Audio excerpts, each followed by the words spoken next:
Let's go ahead and go to Dr. Jerome Corsi, who's an expert in banking, international finance, obviously worked with Donald Trump for 40 years, worked with the State Department in classified areas, and, of course, 3 times #1 New York Times bestseller. He sent me a lot of economic data to get into today. We've got a bunch of numbers on this, just the scandals that he's getting tipped off from by certain sources in the executive branch.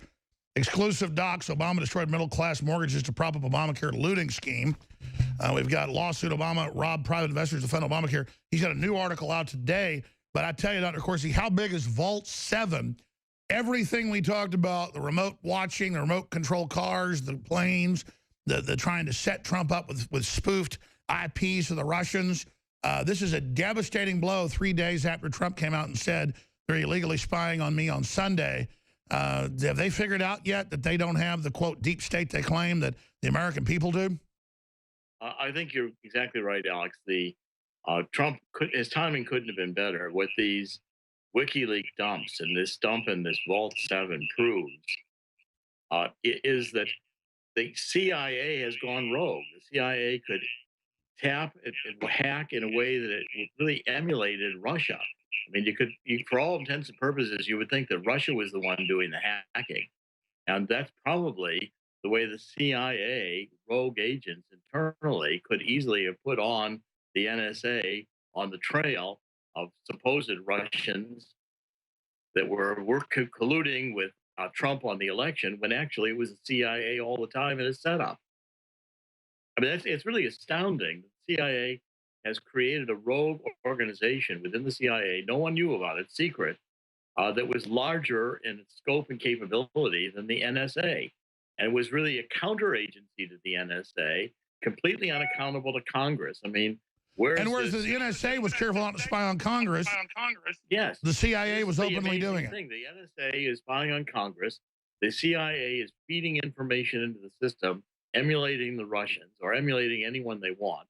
No one knows the CIA has these hacking capabilities. In fact, that's the news. They're attacking America, blaming the Russians, and they admit in their own documents they're doing it. This is all espionage.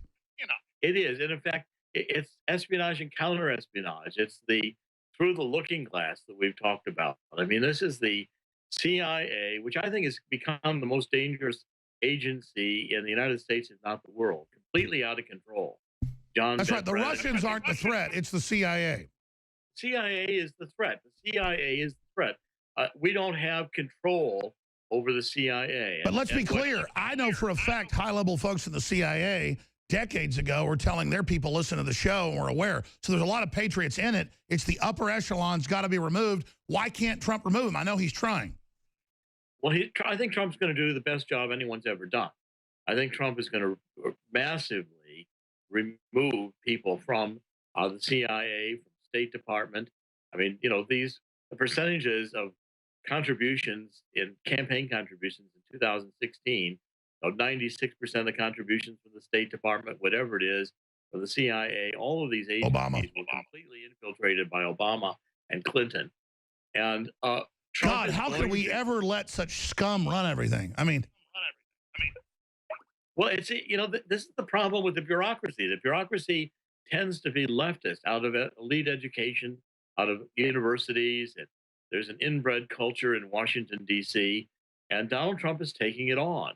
But it's not going to be easy. It's going to be a war, because these intelligence agencies, the State Department, are not going to go down quietly. Sure, that's my question. Don't they know that what just got leaked from internally by patriots to understand Trump's under attack? And the word is, as I said months ago, there's stuff 10 times worse than this. If they don't back off, they're going to individually all be burned with their own system they used against us. What Hillary was referring to when she knew that if they didn't win the election, that they could all be hanging at the end of a noose. I mean, I think the crimes committed by the Obama administration are legion. The American people are going to be starving. So that's why they're fighting so hard, even though Trump tried to let them go out gracefully, is because they understand they've committed such crimes. Yeah, and this is a fight to the death. I mean, once Trump, I think he's going to do it the right way. He's going to get Congress to investigate. Trump now has control of the Justice Department. All of this nonsense about Obama didn't order the FISA electronic surveillance. Well, Obama didn't have to order it. The Watergate defense doesn't work. Sure. Well, plus, Because I mean, the Democrats call it a death battle. I mean, that's why they say it's a death battle. So if we already know about all these crimes, and this is nothing, because obviously Trump doesn't want to damage the country or the world bringing all this out. I mean, I want to bring it out, but I agree. Some of this is so horrible, it should just be stopped. But if they force him, he's going to bring stuff out they consider a death battle. I mean, this is amazing. well, it's just beginning. I mean, this is the very beginning. And what you're going to see now from Assange and WikiLeaks, the drip, drip, drip of information. And by the way, on the things we're revealing on Fannie and Freddie are reaching the highest levels of government. I mean, I've gotten confirmation. We're going to get to that in a moment. But by the way, I was told years ago, leave Assange alone, and I wasn't sure about him. They say he's a super patriot for humanity. He allows himself to be the figurehead of all this because he's seen all the horrible stuff that's going on as a changed person. That's why he supports Trump, even though he's a big liberal. He's a real liberal. I mean, I guess Snowden and these guys all really are deep state heroes of America that did what they had to get this out. Well, traditionally, you would think the Congress would be investigating. You'd think we'd have a press that was capable of investigating. But the New York Times, Washington Post is not going to investigate Barack Obama or Hillary Clinton. They're just not going to do it. And the Congress, with the elite GOP leadership from Washington, Ryan McConnell, the whole bunch of them, Boehner before, aren't going to investigate the Democrats. So you have the investigative agencies, full power in Congress, and this should have been recognized and brought out. It takes Julian Assange, who has the courage to reveal documents from within these agencies that the CIA never intended anyone to see. Now, this is the whole point: is that it was a secret rogue operation, hidden even from Congress. I got to ask, where'd the funding for this come? More massive than the NSA? Did it come from the CIA drug running operations? Where did the CIA get the money to put this operation together? Why is the modern CIA so arrogant? I think the CIA has always been a rogue organization ever since John Kennedy. And presidents who have not controlled the CIA have John Kennedy, Richard Nixon, have fared. Well, shouldn't Trump just fire, even if some people are good, and rehire them later, like the top 40% of the CIA? Just clean the damn thing out. We don't even need it. And just, haul people up on espionage. They're selling secrets and stuff. Just a rogue group selling it to corporations and just, have some public prosecutions. And we got to break this right now. I think so, too. I think that's important to have immediately. Let's get some indictments and investigations from the Department of Justice. But, John Kennedy's mistake was he said he was going to break up the CIA into 1,000 pieces, and he didn't do it that day. I'd be happy to see President Trump just issue an executive order and close down the CIA, just close it all down, confiscate all of its internal records, lock the doors, and send in the Department of Justice to find out what was going on. Now, let me shift gears. I don't want to give your sources, but I know who they are. You got, obviously, high-level executive sources that are like, they give us the rest of the press, too. They won't run with it. They're so controlled, so they're like InfoWars more and more. Like Rand Paul said, no, we know you'll go with this. Everybody else tries to censor him coming on earlier. They have to come here. I mean, I don't even say that as a good thing. I'm ashamed of the media that they try to cut Paul off when he says these things about how he's friends with Trump, things are going well. None of that's on the news. They cut him off. We're sitting here talking about all this. What do we need to do as listeners? I mean, take all your Fannie Mae, Freddie Mac, all that stuff. Normally, that'd be all over the news. Now, our listeners see it. Millions see it. But still, you're getting original documents. The White House is pointing out places for you to go look on court cases that no one's covered. You're getting the data mine on Obama's crimes. All these are felonies. And then you cover it, and normally they'd attack us on something. They are just zero. It's like crickets on the articles. Like we're in your fourth of your series now on all this. Let's talk about what they don't want people to be aware of. Well, in the article, we're not being attacked because the documents I've got are all legitimate. No, I agree. If it's some goofy thing I do or some social thing, they can just disagree. When I know when something's powerful, they will not touch it. Well, what's being exposed here is that Obama had decided that we did not need to be a nation of middle-class homeowners. And they were going to take Freddie and Fannie, and they robbed it. They stole, $260 billion of dividends from the private investors in Freddie and Fannie and put it into Obamacare to fund insurance subsidies that Congress had refused to appropriate. And people think, oh, that's poor people. No, it's the damn insurance companies, again, that Rand Paul just talked about, who are the enemy. what they wanted to do was what Obama wanted to do was fund the insurance companies to take all of these losses on the people who had illnesses that were non-disclosed when the insurance was bought, and all kinds of just cover inappropriate coverages in policies written for older people to have maternal care and child uh, child care, etc. All of this was a scheme by Obama that was going to cost the taxpayers billions of dollars. And by the way, Ezekiel Emanuel admitted later, years after you wrote about it, I remember I'm not giving you credit, remember you wrote about it WorldNet Daily, that Ezekiel came out and said, we want to bankrupt healthcare. That's our plan. So they admitted they wanted to wreck it the whole time. Yes, and they wanted to wreck Fannie and Freddie in the process, because you see the turning over the mortgage market to the big banks and to they want to kill wealth and low interest loans. Just Trump wants low interest loans. He's ordering the Federal Reserve to do it. They hate, again, it's total jerk behavior. The only homeowners that there would have been, the only ones subsidized by the government, would have been low-income buyers. The middle class, who never ended up paying it off. So it was another group they could use. Yeah, and the middle class would have lost the 30-year fixed rate mortgage. We would have lost the liquidity needed to get reasonably priced mortgages. So they were getting rid of the only thing America had left was the real estate bubble. They were trying to blow up the final real estate power America has. The final thing. We got rid of our industry, got rid of all of our everything. They were trying to get rid of the final thing we had. And the real estate bubble was caused by the Democrats, too, because they packed Fannie and Freddie with all these subprime, low-income Yeah, Larry loans. Summers. Yeah, and then when that exploded, what happened was that they put money into Fannie and Freddie with the conservatorship, Treasury did, which would have been fine. Sure, and I know you're a banking expert. That's your real thing from Harvard. Right.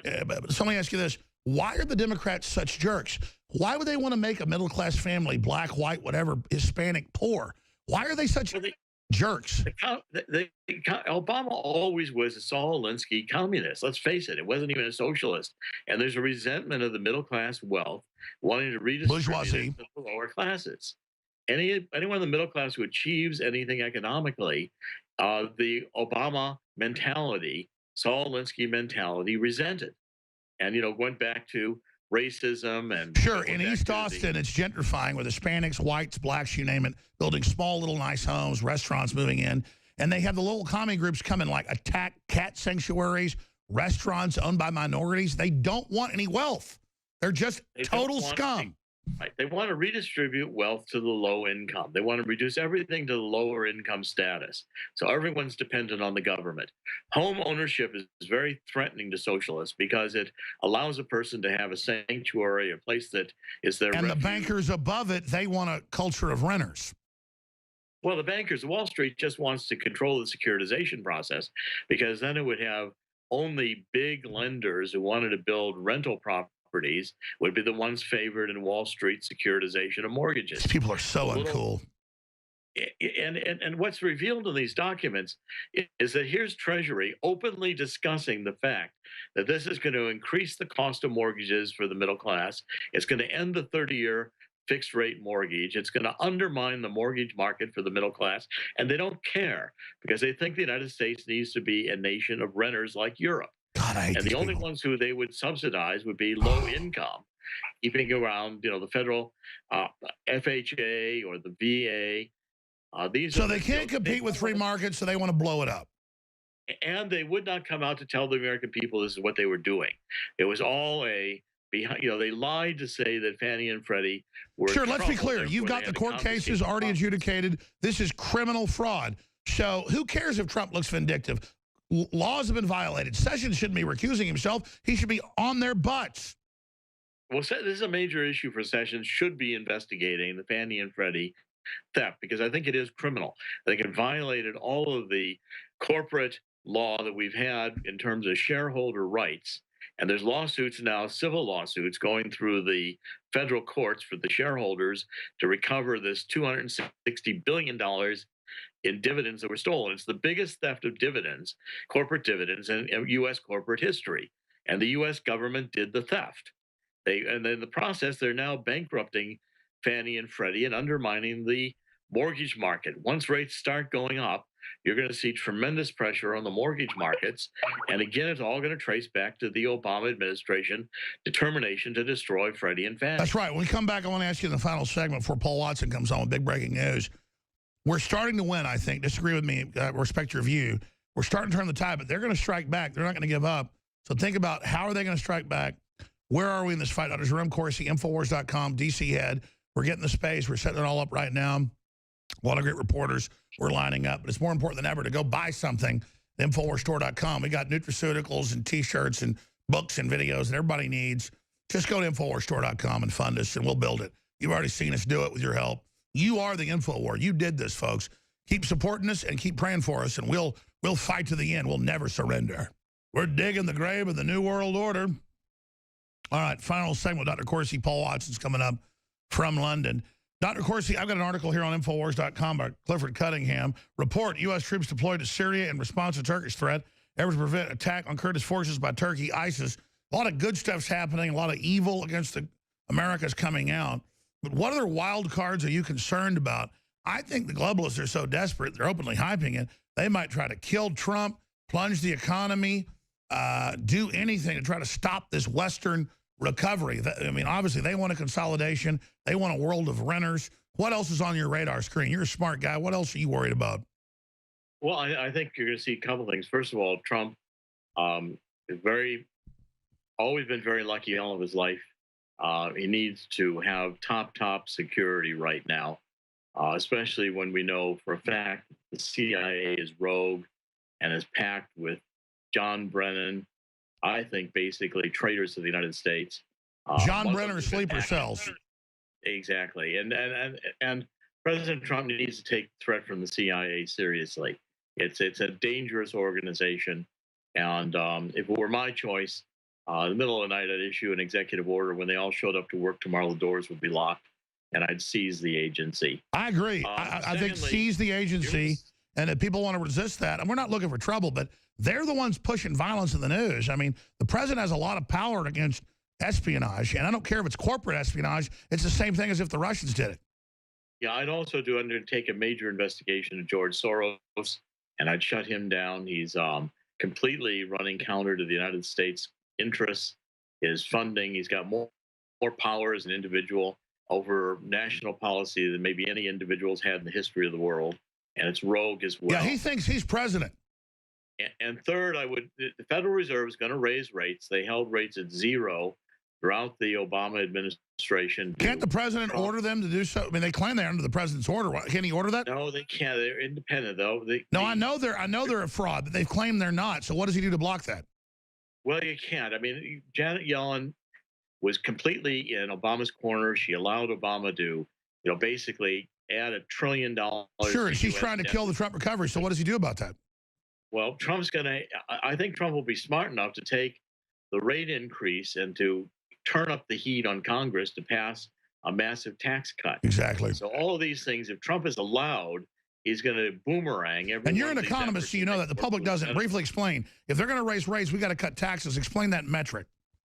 Well, if they raise rates, it's going to slow down the economy because everything's going to cost more. It's going to cost more even to service the federal debt at $2 trillion. Mortgage rates are going to go up. Everything interest rate based is going to cost more. What you do to counter that is you essentially lower taxes in order to stimulate economic growth. And that but can't the power of the presidency take control of the Fed? I know it's a private group, but they always claim it's not. Can't he politically dominate that group? He needs to get Janet Yellen to resign and to appoint someone in there who's not so politically motivated for the Democrats. The Federal Reserve has been under the much. Who would be good to nominate? I mean, he listens. Who would you nominate? Who's good? Oh, well, there's several people that would be very good. I mean, I have to think through a list to come up with a name. But the point is, under Obama politicized the Federal Reserve. He politicized the Treasury. He politicized income tax and the IRS. He politicized the Department of Justice and the FBI. He politicized the State Department. Sure, so the president can do that. Dr. Corsi, your articles are on Infowars.com. Great job. We'll talk to you soon. Thank you so much. Our Washington Bureau Chief.